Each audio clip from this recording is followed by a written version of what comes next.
السلام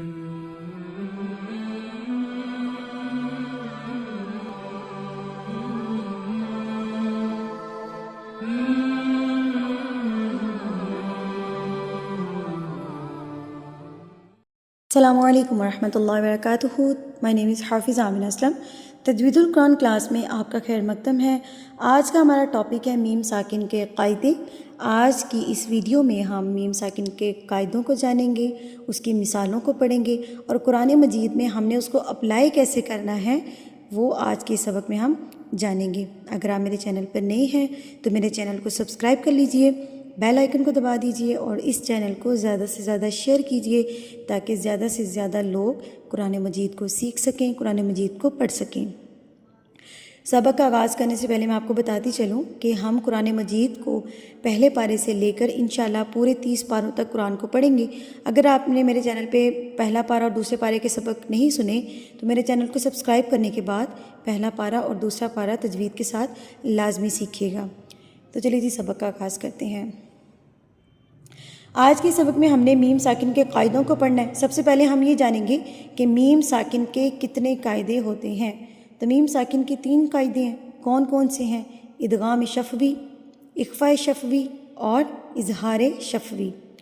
سب سے پہلے ہم ادغام شفوی کی مثال کو سمجھ لیتے ہیں. اچھا، اس کے نام یاد کرنے کا میں آپ کو ایک آسان طریقہ بتاتی ہوں کہ آپ نے نون ساکن اور تنوین کے قاعدوں میں پڑھا تھا ادغام، اخفاء اور اظہار. تو آپ نے کیا کرنا ہے کہ وہی ادغام، اظہار اور اخفاء کے آگے شفوی لگا دینا ہے. تو جب شفوی لگ جائے گا تو وہ میم ساکن کا قاعدہ بن جائے گا. اگر ادغام خالی ہوگا تو وہ کیا ہوگا؟ وہ ہوگا نون ساکن کا قاعدہ. اور جب اس کے ساتھ شفوی لگ جائے گا تو وہ کیا ہو جائے گا؟ میم ساکن کا قاعدہ. اسی طرح اخفاء اور اسی طرح اظہار. اخفاء کے آگے شفوی لگ جائے گا تو وہ میم ساکن کا قاعدہ ہے. اظہار کے آگے شفوی لگ جائے گا تو جو ہے وہ میم ساکن کا قاعدہ ہے. آپ سے اگر کوئی پوچھے کہ اظہار شفوی کس کا قاعدہ ہے تو آپ کو فوری سے پتہ ہونا چاہیے کہ شفوی ساتھ میں لگ گئے تو اس کا مطلب یہ کون سا قاعدہ ہے؟ میم ساکن کا قاعدہ ہے. امید کرتی ہوں یہاں تک آپ کو سمجھ آ گئی ہوگی. اب ہم اس کو آگے پڑھتے ہیں. ادغام شفوی کی ہم ڈیفینیشن کو جان لیتے ہیں کہ اس میں کیا ہے. میم ساکن کے بعد اگر میم آ جائے تو میم کو میم سے ملا کر غنہ کے ساتھ پڑھا جاتا ہے. اب دیکھیے آپ کہ جب بھی آپ نے قرآن میں دیکھا ہوگا تو میم کے بعد جب میم آتا ہے تو اس کے اوپر تشدید ہوتی ہے. تو میں اپنے پچھلے اسباق میں یعنی کہ جو ہم نے پہلا پارہ اور دوسرا پارہ ماشاءاللہ سے تیسرا پارہ بھی ہمارا مکمل ہو گیا تجوید کے ساتھ، اس میں ہم لوگوں نے پڑھا تھا کہ میم مشدد پہ ہم نے غنہ کر کے پڑھنا ہوتا ہے. میم مشدد کو ہم نے غنہ کر کے پڑھنا ہوتا ہے. تو آپ یہاں سے ادغام شفوی کی مثال کو سمجھ سکتے ہیں. اس کی مثال کو آپ سمجھ سکتے ہیں کہ میم ساکن کے بعد اگر میم آ جائے تو میم کو غنہ کے ساتھ پڑھنا ہے. آپ نے اس کو ہم غنہ کے ساتھ پڑھیں گے، جیسے کہ الیکم، اس کو کہتے ہیں غنہ کرنا. ناک میں آواز کو لے کر جانا.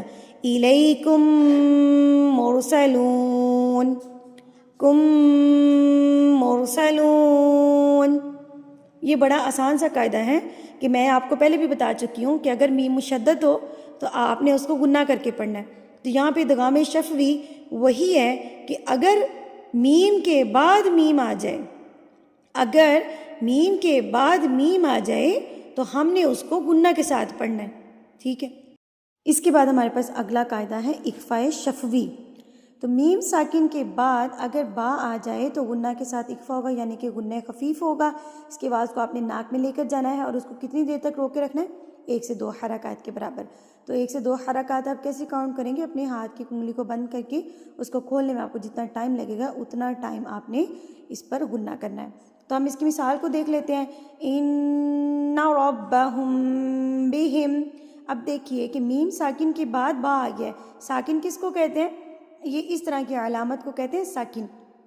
تو جب یہ میم کے اوپر آ جاتی ہے تو یہ میم ساکن بن جاتی ہے. تو میم ساکن کے بعد اب یہاں پر دیکھیے کہ ہمارے پاس با آ گیا ہے. تو یہ کیا بن گیا؟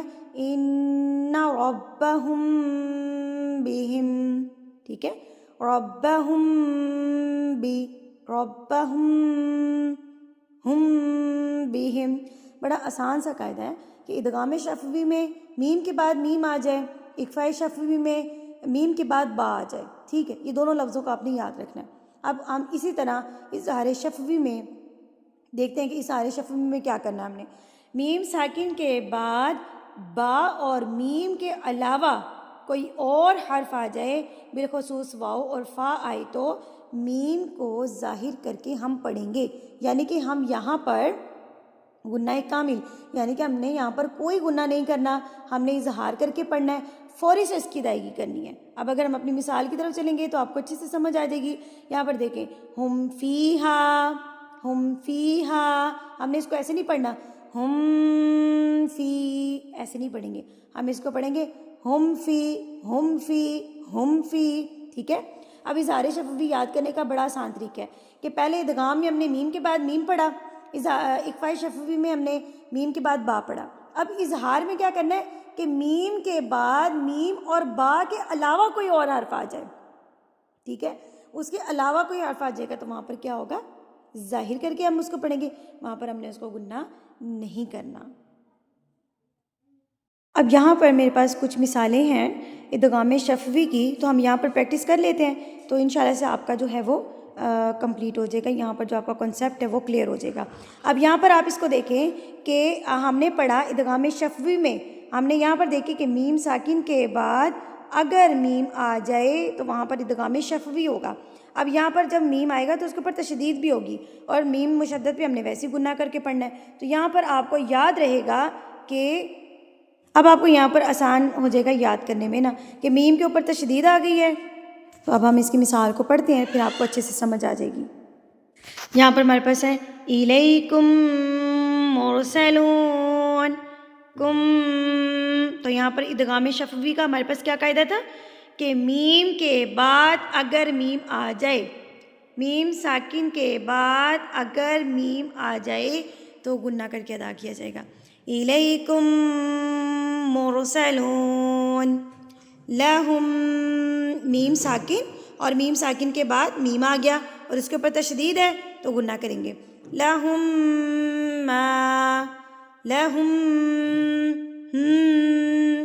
ما یشاءون، فی قلوبہم،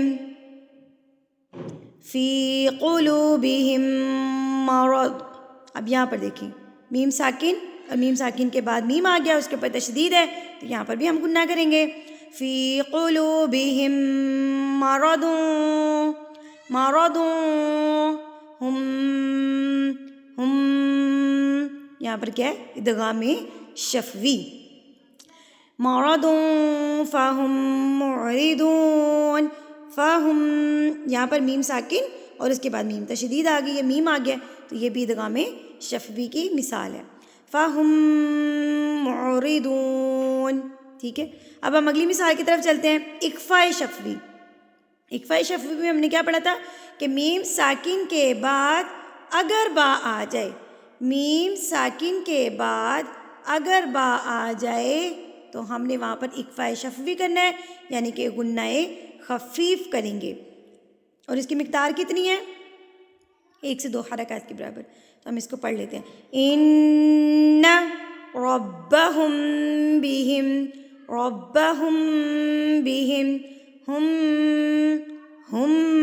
بی، ہم بی، ہم بہم، ٹھیک ہے، ہم بہم، ہم بہم، یہاں پر بھی ہم کیا کر رہے ہیں، اخفاء شفوی کر رہے ہیں، ٹھیک ہے، اخفاء شفوی، ترمیہم، ترمیہم، میم ساکن اور اس کے بعد با آ گیا ہمارے پاس، تو یہاں پر بھی کیا ہے اخفاء شفوی، ترمیہم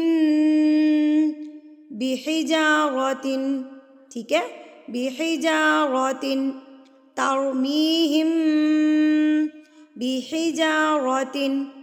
اگلی مثال بھی چلتے ہیں، وما ہم بمؤمنین، ہم بمؤمنین، میم ساکن اور اس کے بعد با آ گیا، ہم بمؤمنین، فبشرہم، میم ساکن اور اس کے بعد با آ گیا، فبشرہم بعذاب، فبشرہم ہم یہ بعذاب. ٹھیک ہے. اب اظہار شفوی کی طرف چلتے ہیں. یہاں پر دیکھیں ہم فیہا. اب میں نے یہاں پہ بتایا تھا کہ اگر میم ساکن کے بعد با اور میم کے علاوہ کوئی اور حرف آ جائے تو وہاں پر اظہار کریں گے، یعنی کہ فوری سے پڑھ دیں گے. تو کیسے پڑھیں گے؟ ہم فیہا لکم دینکم کم دی فوری سے لکم دی. ٹھیک ہے. لکم دینکم لم یلبسو لم یل. اب میں اس کو ایسے نہیں پڑھ رہی لم یل، ایسے نہیں پڑھ رہی میں اس کو اظہار کر رہی ہوں. اظہار کا مطلب ہوتا ہے ظاہر کرنا. تو ہم نے صرف یہاں پہ ظاہر کرنا ہے کہ یہاں پہ میم ہے. ٹھیک ہے. غنہ نہیں کرنا، ناک میں آواز کو نہیں لے کے جانا. تو ہم اس کو پڑھیں گے لم یلبسو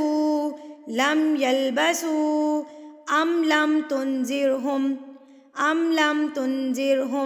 ام لم دونوں پہ جو ہے اظہار شفوی ہو رہا ہے. ام لم تنذرہم لہم اجرن. ٹھیک ہے. میم ساکن کے بعد با اور میم کے علاوہ کوئی حرف اور آ جائے، کوئی اور حرف آ جائے تو وہاں پر کیا کیا جاتا ہے؟ اخفاء شفوی کیا جاتا ہے. اظہار شفوی کیا جاتا ہے. امید کرتی ہوں کہ آپ کو اچھے سے سمجھ آ گئی ہوگی، اور اگلے سبق تک کے لیے مجھے اجازت دیجیے. یہ رول میں نے میم ساکن کے جو قاعدہ ہے میں نے کسی اسٹوڈنٹ کی ریکویسٹ پہ یہ سمجھایا ہے. تو آپ سب سے ریکویسٹ ہے کہ آپ کو اگر ویڈیو اچھی لگے تو اس کو شیئر کرنا مت بھولیے گا، اور میرے چینل کو سبسکرائب کر لیجئے، بیل آئیکن کو دبا دیجئے، اور مجھے فالو لازمی کر لیجئے تاکہ آپ کو میرا آنے والا سبق جو ہے سب سے پہلے مل سکے. وآخر دعوانا الحمدللہ رب العالمین. السلام علیکم ورحمۃ اللہ وبرکاتہ.